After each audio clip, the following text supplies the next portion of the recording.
Hello Figaro lovers, I'm Toby and this is the Figaro shop. Welcome to sunny Didcot.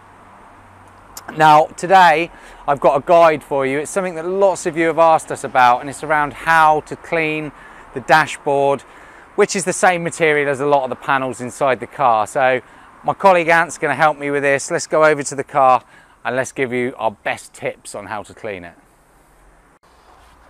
Cool. So the area we're going to start with is just getting general marks out the dash. So we've got this mark here on the dashboard, right on the glove box door.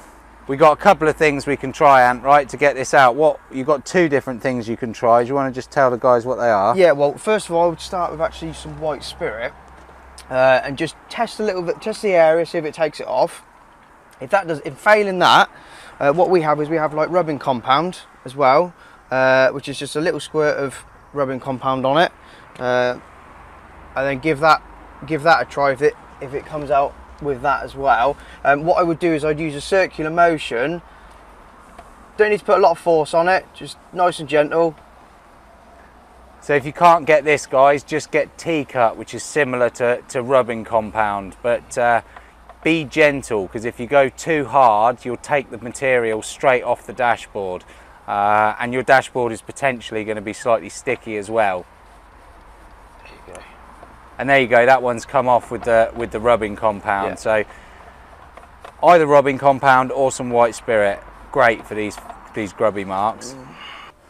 So the next thing we're going to have a go at is the vents. Obviously, if you have a look up close, we've got the marks around the outside, which Ant would just get off with the same white spirit or rubbing compound. But then the vent itself, which get horrible and dusty marks all the way through them, you can't get your fingers or your cloth in there. So today, you're just going to use a brush with something on it, Ant? Just a little bit, just a brush, and then literally just a little bit of glass cleaner as well. Just squirt it on the brush. Don't need a lot.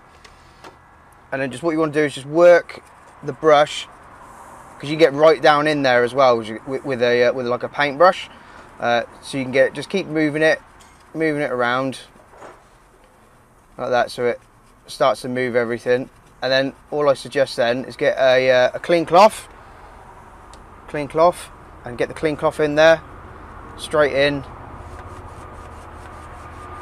there as well. Look, straight down. It's good because it gives you, like, the brush gives you a lot of access to get right down deep into it, to get all that horrible, you know, if you've got like leaves or gunk or anything, it gets right down into it, as you see there. Look, nice and clean now.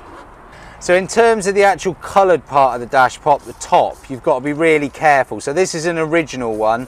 As you guys probably know, if you own a Figaro, they're bad for cracking and splitting, but Ant's just using a bit of glass cleaner here. Really don't want to use things like plastic shine and rubber treatments, because it will just make it worse. So just a gentle wipe over with glass cleaner. If you've got really heavy marks, there might not be a lot you can do with those. So guys, I hope you found that useful.